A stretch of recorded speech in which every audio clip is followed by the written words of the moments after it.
It's time for the Full Press Hockey Podcast with Jim Biringer and Bruce Zeman. Shoots! He scores!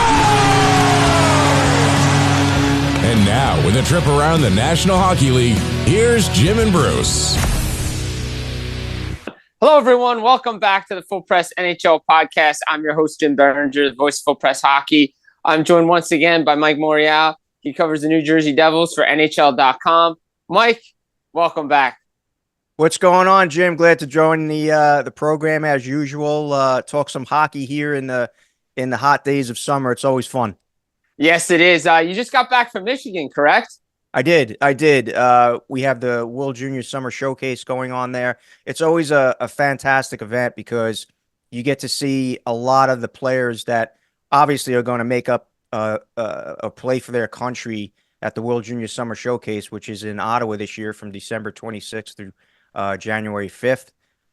So we very much are looking forward to that. U.S. won last year. They won a gold medal. So they'll be looking to repeat for the first time in their history, go back to back. And that's something Coach David Carl and his players were very much talking about. It was a big talking point in Michigan. But it's fun, Jim, because you have the U.S. there. They had 45 players.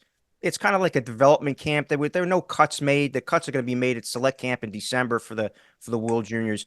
But you had the U.S. there. You had Finland. You had Sweden. Canada was rolling in a couple days later. So 4 big countries to see a lot of the top prospects there from teams that they've been drafted by. And then there were prospects there that will be part of the 2025 NHL draft, like James Hagens. Who everyone expects to be the number 1 pick in the 25 draft at this point in the season, but he plays for the U.S. He's from upstate New York. Did a fabulous job in the games that I saw him. So it's gonna be fun to see which players are selected for each of these clubs. Yeah, definitely. Always fun time to watch the World Juniors and the Summer Showcase and see the players who make it out. Because again, if you guys haven't checked it out, the World Juniors is the best tournament out there. And then obviously we get the 4 nations face off. And then hopefully, obviously the Olympics are going on and NHLers are going to return to the Olympics in a few years. So there'll probably be a couple Devils on both teams. Yeah. No doubt about it. It's going to be fun to see how these rosters, the composition of these rosters, so many good players for all the countries, including, obviously Canada and the United States. You look at the big contract that Minnesota just gave Brock Faber, the young defenseman who is second in the running to Connor Bedard for Rookie of the Year last year. What a fabulous season for Brock Faber and Faber in the Wild. And he gets that big contract, which is great to see. And he's a player, Jim, I think is going to be, despite being so young, you look at what he was able to accomplish last year. I think Brock is a guy, a lot of people are going to have to get used to the name and the way he plays, the style he plays, because he may be part of this roster. Yeah, I agree with that 100%. And, I bounce around here, but you mentioned Brock Faber and the contract. Obviously the Devils have a young stud defenseman. They have a couple young stud defensemen, plus what they have in their system. But obviously the big one, Luke Hughes, he's going to be due for a new contract soon. What do you think the impact of the Faber contract does for Hughes and like what he may be looking for coming out entry level? Yeah. I mean, you got to look at obviously GMs, the analytic people are looking at those contracts. There's some comparables there as far as what Brock was able to do, the impact he had with his club, the big minutes he played, the special teams work that he did. Obviously, Luke is in that same capacity. You think of Luke coming in, everyone knew that he was going to be a big part of the team entering the season. But after the injury to Dougie Hamilton, you have Shimon Nemec come up, and Luke had to play an even bigger role and, play a big part of the power play as a quarterback there. So Luke had to play some big minutes. Obviously, it wasn't flawless. Let's put it that way throughout the course of the season. Luke had to, adjust. He had some lumps there. I thought, Lindy Ruff did a nice job with Hughes throughout the course of the season. Not so much insulating him, but allowing him to play his game, allowing him to push the pace when he needed to.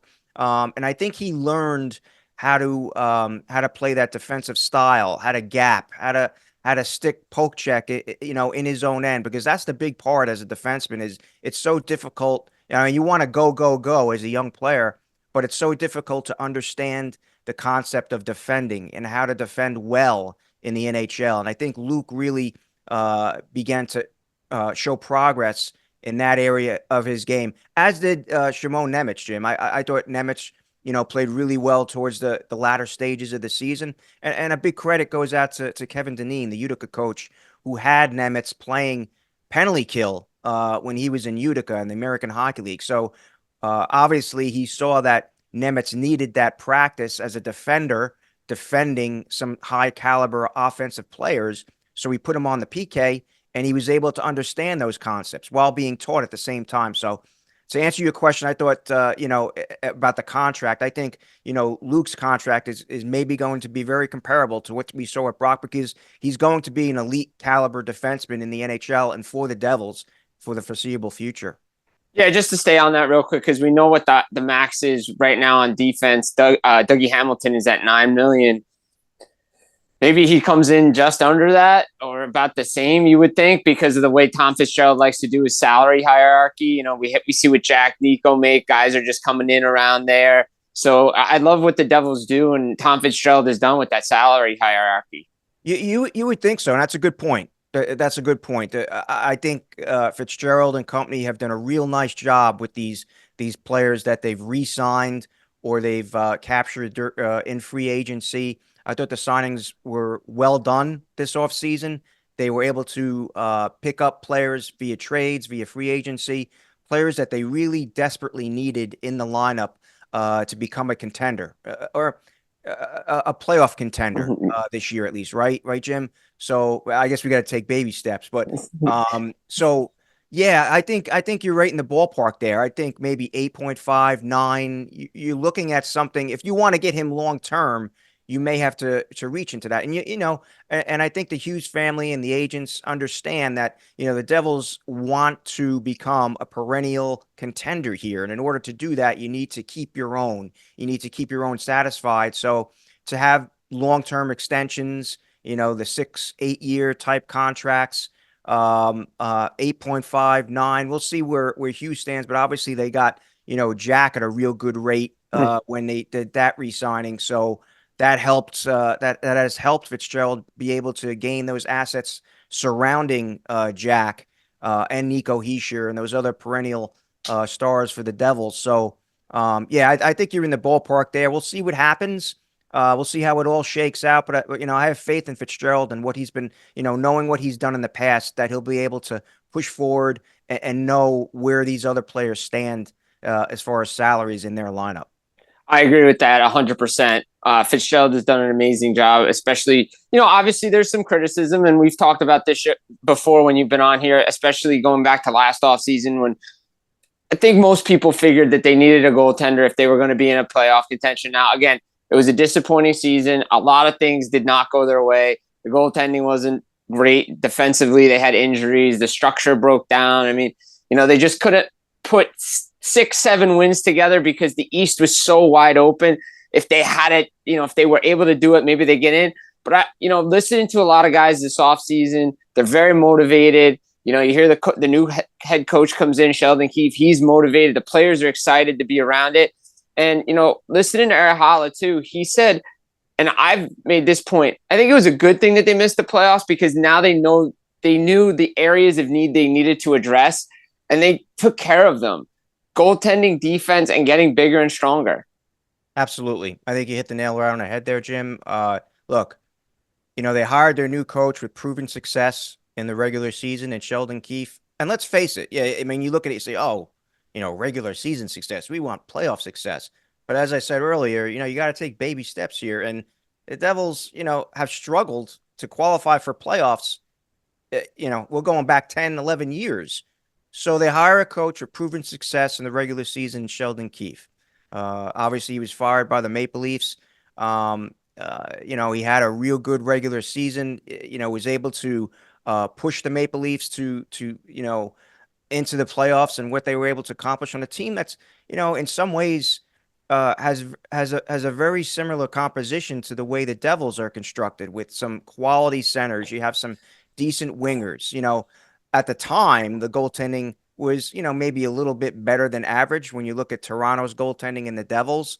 Obviously, for the Devils, it didn't pan out last year, but that was a major upgrade, as you mentioned. To get a proven starting goalie in Jacob Markstrom, 2 seasons remaining on a 6-year deal. Then they went to work on July 1, right, Jim? They signed Brett Pesce to that 6-year contract. Brendan Dillon, a hard-nosed, tough. I love Brendan Dillon. I've watched his game for many, many years. He's a team-first guy. The media is going to love him in the locker room. He always gives fantastic quotes, and he stands up for teammates. And the Devils need that on the back end. They need a guy that's going to say enough is enough when things get rough in the front of the net, in the crease, along the boards, in the corners. You need a guy that's going to stand up for your teammates. And to me, I love Brett Pesce, and he's going to bring that offensive flair. And they obviously signed him to that 6-year deal. And Dillon forwards, Stefan Nason returns on a 3-year contract, the same as Dillon's with a 3-year.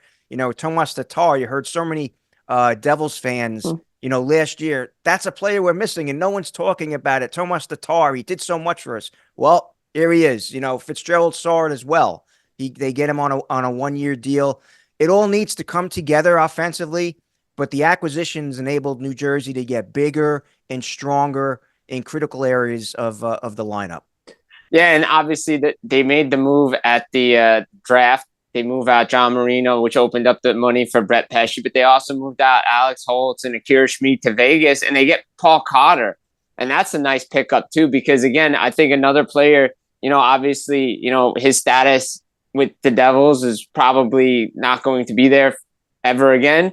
But again, we don't know what Michael McLeod. But again, Paul Cotter comes in. Now you have more depth down the middle. You have more depth on the wing. And your bottom six is more complete than it was, because let's face it, they were missing some bottom six depth last year. Love the acquisition of Paul Cotter. A lot of people don't know much about him, but a hard-nosed, tough winger, and he's versatile, right, James? Jim, he can play wing, he can play center if need be. He can take some face-offs if need be. I know Fitzgerald said that they'll predominantly use him as a wing, and I could just see him playing in that third-line role. Lazar as a center and maybe Nathan Bastian on the right-hand side. But you put Carter on that left wing, and he could do some damage. He likes to hit. He likes to go hard at it. And the Devils need more of those type players. So we talked about it all last year. They've got skill. They've got speed. They got the ability to score at the drop of a dime when the power play, when everyone is healthy and they're on the power play. But you need those grinders, those guys that are going to dig for pucks and maybe work in the corners to get the disc to those premier offensive snipers. And let's face it, Cotter also has the ability to push the pace to the net and maybe scrounge for some rebounds and maybe poke in a few here and there. And you want to see that as well. So like the pickup of Cotter, another player that should help, come not early in the season, but when that grind starts to hit, when you're hitting maybe 2 games in 3 nights on consecutive weeks or something of that sort. Cotter's that type of player that is capable of really playing hard during those grind points in the season. And that comes midway and into that third quarter of the season when you need those type players. Yeah, 100%. I mean, you look at it, right? The Devils just need to be able to grind, win those battles, those puck battles, those board battles. We heard it a lot. Fitzgerald talked about it, right? He talked about even Travis Green before he moved on, and even Lindy Ruff talked about it. You got to win those board battles. And I never forget when I was up in the Hockey Hall of Fame weekend, Pierre Turgeon, that was something Ken Hitchcock put into him too. Win your board battles, win your puck battles. The Devils lost a lot of puck battles last year. The size, the speed, especially the size, they were getting beat up a lot. And now, they're one of the bigger teams again, right? A lot of guys, they average, 6'5", 6'6", a little over 6', 225 pounds. That's big, heavyweight, and plus they bring back McDermott, right? So McDermott's there now. This team looks a lot different, and they revamped this roster. They have. You look at the depth down the middle. It's something I'm still kind of leery about. I like it with Heischer, Hughes. It looks like Holler would be number 3. Lazar, fourth with Cotter and Batchen, as I said. Um, uh, that's something that we'll see how it works out come midway point in the season. Because let's remember, like every so often, I think it's a good thing that Lindy Ruff did last year, and we'll see if Sheldon Keefe thinks the same thing. Like every so often, when you hit that grind point in the season, it might be beneficial to maybe give Hughes a little bit of a break from center, put him on wing, bring in Haller to center that line because they have some chemistry too, the two of those guys. So then who are you going to, move into the slot at center in those games? But that's something that Keith will obviously look into and see if it works out. Obviously, Hughes is bulked up a little bit. I actually saw him at the World Junior Summer Showcase while the countries and the young kids, the under 20 players, were on one sheet of ice.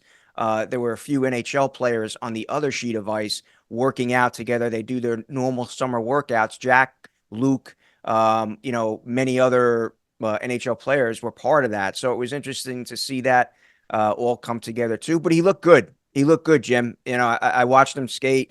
He looks like his same old self, smiling, doing his razzle dazzle, his deke. So it is gonna be a fun season. You got that size, as you mentioned. Nason's gonna bring that. Tatar's a heavy player. Dawson Mercer is another one that I know. Devils fans are looking forward to watching him at this point in his career. And Palat, we can't forget Palat and the experience that he brings to the lineup. And obviously, Timo Meier, all the injuries he played with last year, just ridiculous. Ugh. We knew the guy was injured, right, Jim? But never did we think. I mean, it was multiple injuries that Timo Meier played with, and he had a good season. Maybe I'll stay away from saying great because the Devils didn't reach the playoffs, but it was a solid season for Timo Meier in his second full year with the Devils. So it's gonna be interesting to see how this team battles, lines up defensively. Siegenthaler, a healthy Hamilton, now with Brendan Dillon in there and Pesci. You figure Luke Hughes would be at Pesci, on more than one occasion, pair it up. So Jacob Markstrom in net. So yeah, you're right. It's going to be a different lineup against Buffalo when they hit Czechia in Prague to open the season on October 4th for sure. Well, you mentioned Meier, right? And somebody had asked me about Meier too, about like what Timo Meier we're going to see. Were we going to see like the one that was struggling with the injuries, or are we going to see the back half? Because after he got healthy, he had a great second half to the season. I know he was still battling some injuries, but he looked like the old player, especially playing in that top 6. Again, don't want to speak ill will of former coaches with the team. Again, the lineup, the toolbox, how you want to adjust things. But when Timo Meier got up into that top 6, where we expected him to be, he looked like the guy that the Devils acquired from San Jose. And that's the player I think we're going to get come the drop of the puck in Czechia. No doubt. Obviously, after a trade, whether it's, and if you bring in players during free agency, it takes a little bit of a time to adjust. And particularly for a hard-hitting physical player like Timo Meier. So, he's thinking about where am I going to fit in with my style of play? I know the Devils need this type of player in their lineup, physical, hard-nosed. How is it going to work out? So it was an adjustment period. And on top of playing that tough style of game that he plays, where he likes to get to the front of the net. And I remember saying this too during the playoffs when the Devils defeated the Rangers in 7 games 2 years ago. I remember saying like Timo Meier was made for this type of rivalry. Just the way he plays the game, the way he puts himself in front of the net, the sacrifice he'll make. He'll get hit in the shins and the ankles by sticks, but he remains there. He stays there, screens goalies, makes the big hits in the neutral zone and along the boards. Those are the type of players that you need to win in big situations, in crunch time, and in playoff time. And I know I'm getting a little bit ahead of myself. We want to reach the playoffs first, but that's the type of player. That's the type of Timo we did see last year, Jim, during the course of the regular season when he was healthy.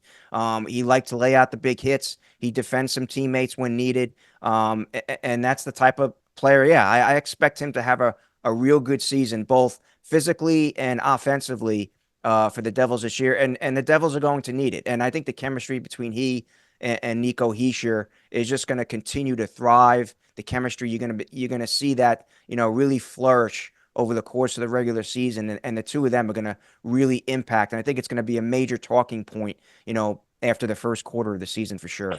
Yeah, those guys I'm looking forward to is maybe Tatar comes in on that line, because I know Hischier and Tatar had great chemistry the year they made the playoffs.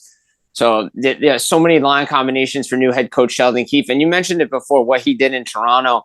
And look, to me, when you turn guys like Austin Matthews and Mitch Marner into Selke Trophy nominees, finalists, they don't win it, but that's a good sign for when you have two young defensive centers, and Nico Hischier, who many people expect and think is going to be a Selke Trophy finalist, and Jack Hughes is there. That's a good thing. And Sheldon Keefe did a lot more defensively with the Leafs with less. And you look at the Leafs defense compared to the Devils defense now, you're going to say, well, the Devils defense is a little bit better than the Leafs defense, not going back to last year's roster. Now they could be comparable, but the way he had the Leafs playing in the first round from games 5 through 7 against Boston, even though they didn't win, I thought was really impressive. Great point. It's a great point. From the outside and keeping tabs on the Maple Leafs, and in addition to what Keefe has been able to accomplish in 5 regular seasons, I did feel Austin Matthews, Mitch Marner rounded into 2 of the most reliable two-way players in the NHL. Well, not sacrificing any offense, really. Both players, earn the respect around the league for their play on the defensive side of the puck. Marner, was a former Selke finalist, and they were among the league leaders in takeaways after Keefe took over. So, look, Devil fans, have to love the fact how Keefe managed the lineup to have great success in the regular season, give the club a chance to make a run for the big trophy. They want some playoff runs here and not only regular season success. So to that end, Fitzgerald, had some work to do. He did that. He knows it. He was pressed on it during the offseason and told us at the end of the season press conference that, I'm going to go big game hunting, which I thought was a fantastic quote. And he did. He did, right, Jim? So yeah, he did. He did. And Keefe's good with young players. I've seen it. But let's not fool ourselves. While young, the Devils are in a win now mode. I don't think this is a secret to anyone close to or outside the organization. The Devils need a fresh voice that demands structure, hard work, and accountability. Yeah. And Keefe did mention that accountability was big to him, Jim. And look, last season, obviously everyone points to the goaltending, the loss of Hamilton, but, players have to buy in. You have to buy in big time. This isn't an individual sport. In order to win the Stanley Cup, and you saw it with the Florida Panthers, it's a complete buy-in for every player on the roster, whether you play 10 minutes, whether you play 19 minutes, or whether you're a healthy scratch. So I think Keefe is going to keep players accountable because I saw him do it in Toronto. So it's going to be interesting to see the dynamic between some of the star players, those mid-range players, and how Keefe kind of establishes, his structure, the way he wants this team to build that, culture, as they say. And an interesting thing when it comes to culture, and I've spoken to a lot of players about this, I'm always curious about culture. Like, what exactly is culture? And one player, I'm not going to say his name, but one player said it, very eloquently. He told me that you know that there's team culture when players, not coaches, when players are sitting in the locker room looking at one another and saying, look, you need to do this, or that was a good play, or we need to do this better than what we're doing right now, or you're not doing it the right way. It's when players are coming together, talking about it amongst themselves. That's when you really have a culture in the locker room. It's not, everyone thinks it's coaches trying to demand this or demand that, but it's all about the players. The coach has to tell the players what's going on, how he wants them to play, how he wants them to push the pace, or whatever it may be. But it's the players that ultimately determine team culture. Yeah, I agree with that. I mean, we see it in Boston so much, with the transitions from Bergeron, Marchand, past, like everybody's got it down from Chara. It's the accountability. We heard Nico talk about it last year, right? During the struggles, what kind of team do we want to be? Players need to be held accountable themselves. And it's not, again, Fitzgerald talked about it. Keefe talked about it. It's not just the coach and the management with the culture. The players have to do it. And you said it. It's perfect. It's a buy-in. The team has to buy in. Paul Maurice said it. We tell these guys something, they're going to do it. Regardless, whatever it is, they're going to do it. And I think the Devils are going to do that. Again, the coach is motivated. The team is motivated. The team knows it's better than what they showed last year. The structure will be a lot better. Again, the structure was something, especially in the defensive zone, which really hurt the Devils last year. They're just trying to do a little bit too much. And again, I think it's overcompensating too because of the goaltending, injuries. You're trying to just do a little bit too much. But with the big game hunting of getting the guy you wanted in Jacob Markstrom, again, a guy that wants to be here. A lot of guys want to be here now because Tom Fitzgerald is turning New Jersey back into a destination for players. Something maybe that wouldn't have happened, maybe 5, 6, 7 years ago. Now everybody wants to come here because of what the Devils are putting on the ice and the players that are there.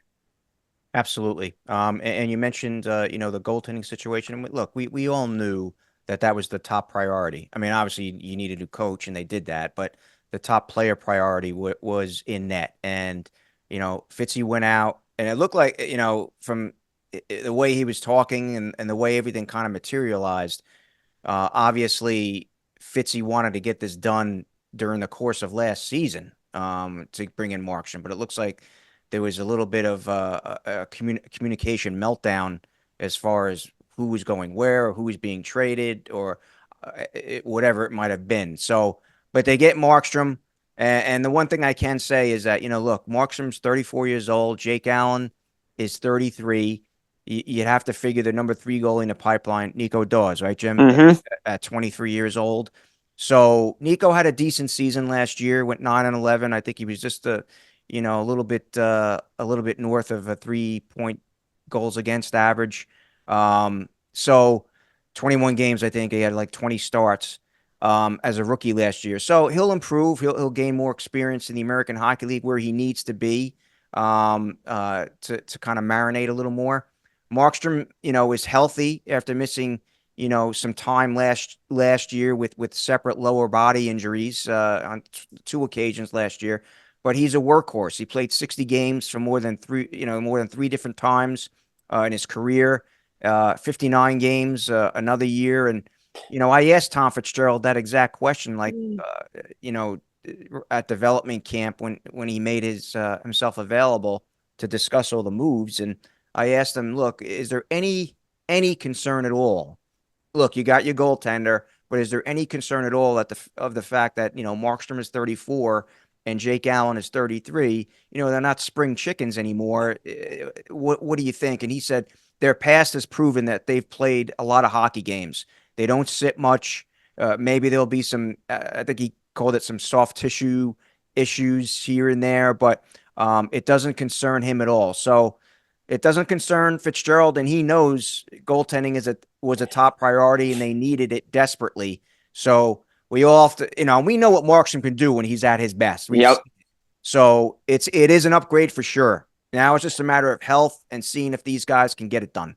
Well, yeah, you mentioned Nico Daws, right? And he signed a new extension, a new contract, and it figures the second year with Jake Allen probably, again, we don't know. Maybe they figure out a way to bring back the tandem. But again, Jake Allen will be 34 and then Markstrom will be 35, a year older. You got to figure that second year he gets that little bump. You figure it's going to probably be Markstrom and Nico Daws in the following season, not this season coming up, but the following season. Yeah.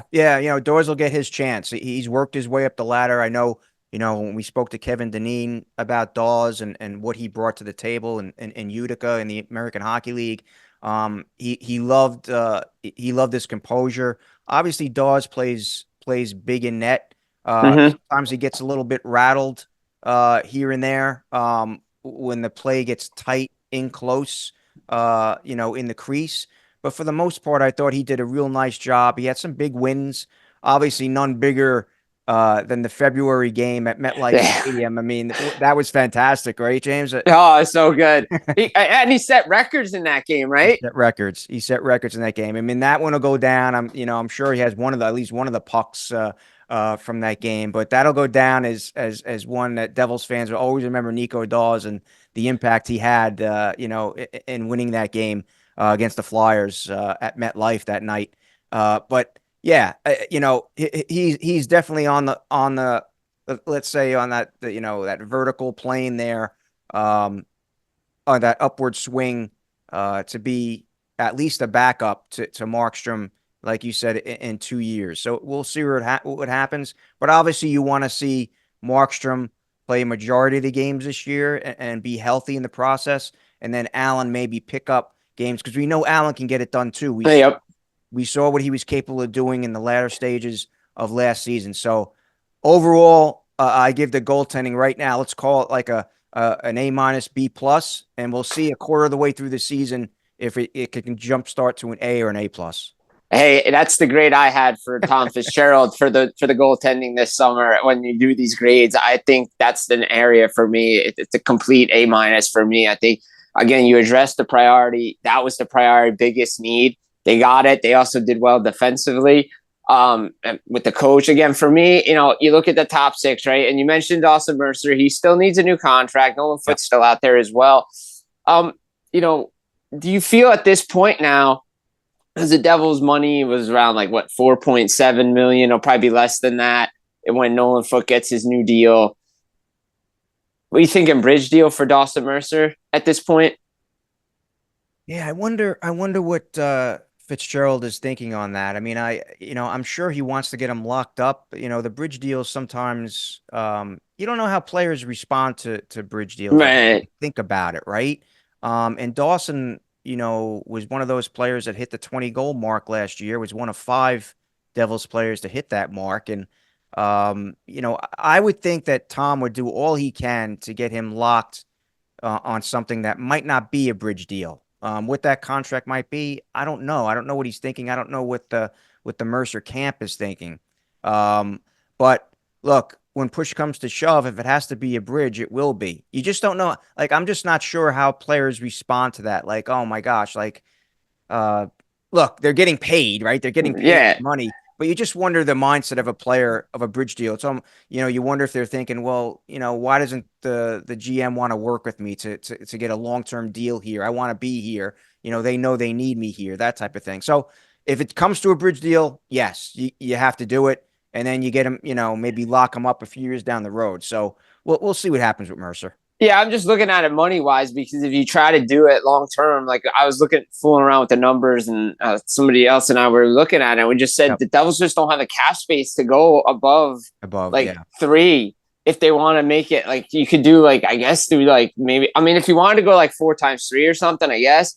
But again, just the money there and you don't know injuries, guys, call-ups, bonuses. You just want to, I guess, protect yourself. And I wouldn't be surprised to see a bridge deal. But again, to me, if you're looking at it, I think the bottom at least has to be the Capo Caco qualifying offer in New York, because from everything I've seen, I think Mercer's played a little bit better. Again, maybe Caco with a new scene shows what he can do. But then obviously we've seen what Pinto's gotten. Could that be a little bit higher? Could that be the range that they're looking at? Again, he's still out there, but I think he's going to be a big part of the future for the Devils. No doubt about it. Mercer has proven himself. Special teams, he can play PP, he can play PK. He's very versatile. He can take face-offs. We know how well he plays on wing. He has a feistiness to him. I mean, he's almost, to me, when you think of past Devils, someone like a Zach Parise, just a motor that just keeps going. And he defends really well, and that's something that the Devils like. I think Sheldon Keefe's going to love coaching him.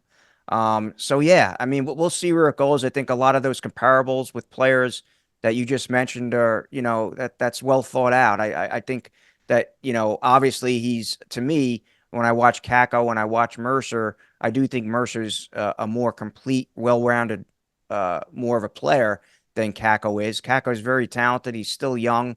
We'll see what happens. But, Yeah, I mean, Pinto could be a comparable with as far as money wise, what Mercer is going to receive. So we'll see how it all pans out. That's why we don't get paid the big bucks, though, Jim. I love talking about this stuff, and I love talking about the players and the impact they may have on teams, and where the comparison is with other players for other teams. You look at Seth Jarvis, Yep. and what he's been able to do in Carolina. It's almost similar to the impact that Mercer. I think there's a good comparable. And Seth Jarvis and Mercer are two good comparables for the way they impact their clubs. And I know darn well that, when the Devils are a regular playoff team, that Mercer is going to be a big force in the playoffs, because the more experience he gets each season, the better he's going to get. I agree with that 100% on Mercer. And maybe that's a reason why, maybe we didn't see New Jersey strike big in the top six. Maybe go get another offensive weapon because they feel maybe Mercer can be that weapon. Yep. To me, again, I think you always could use a little bit more offense. If there's an area maybe that they could have used another player. I mean, I love Tatar. I think he's a great signing, but maybe you just get that one more offensive piece that you need. But again, that's why we don't get paid the big bucks. I'm not in the GM's chair. But again, you look at it, you say to yourself, okay, maybe Mercer can be that guy if, he can get everything together and they come on a contract. Yeah. As I said earlier too, I mean, I'm still debating over whether or not the Devils have enough depth at center. Obviously, Haller plays really well. We know what he can do. I think as I said, there may be some games where he gets moved to center and Jack Hughes plays wing to give Jack maybe a little bit of a reprieve. We'll see how, Curtis Lazar fills in a full season. Look, Haller and Lazar, right now you would have them penciled in as third, fourth line centers. Haller played 76 games last year. Lazar played 71. There were times when Haller centered that line with Jack. Obviously Paul Carter's going to be in the mix here. We'll see what is done with him. And so, yeah, I mean, it'll be interesting to see if the Devils have enough at the position. They learned a lot from last year's regular season failure, and should benefit from the significant upgrades at each of these positions that we discussed. It's not going to come easy, particularly since the Devils are expected to significantly improve their standing in the Metropolitan Division. Teams have seen what they've done. I think there's been a target on their back ever since they defeated the Rangers in the playoffs. They're no longer a sleeping giant. People and teams know about them. So whenever they have a chance, if there's an injury here or there, whenever they have a chance to come in and beat the Devils, it's going to happen. So the Devils are going to have to be on their, if not their A+ game, their A- B+ game every night. Yeah, agreed. You might have answered this already, but what's the one burning question facing the Devils this year? Is it the depth or is it something else? To me, the one burning question is how will these acquisitions all come together quickly? Like you want to hit the ground running early in the season. We've seen so many times Devils get out to a good start, or they get on a roll, and the season really starts to push. The momentum kind of carries you. It's almost like a flowing throughout the course of the year. So I think with all the moves that have been made with the relatively young team, I think I want to see the chemistry come together quickly. And that's going to be imperative on Sheldon Keefe, the new head coach, during training camp, to really get into the heads of the players and tell them what they need to do to have that success early on in the season. Look, they'll have a full complement of players. Their lineup's going to be there. With the new players on defense, those new pieces kind of coming in depth roles at forward, and I think that's one of the reasons why Fitzgerald, brought in players that are accustomed to the Devils style. When you think of Stefan Nason and you think of Tomas Tatar, players offensively that know the Devils way. And I think that's important. So there'll be some cohesion there. There'll be some chemistry. There'll be some flow in the early stages. Obviously, they're going to Prague to play. So maybe that's another reason to come together, right? When you have these road trips, particularly on the international side, and this one's going to be for the Global Series, maybe it'll really bring together. They'll do some team building stuff, I'm sure, while there. They'll be going out to dinners all the time while they're there. So maybe, in the long run, we'll look at Prague, we'll look at Czechia and say that was the best thing that could have happened for the Devils as a springboard into the regular season. And I know we discussed, 4 days later, 5 days later, Jim, that they're playing their season opener, but maybe that would help them, particularly if they get off to a good start, maybe win both those games against the Sabres, or make a nice split and even in the loss, play a good game. So we'll see what happens. But to me, I think it's how quickly this team with a lot of new pieces can come together.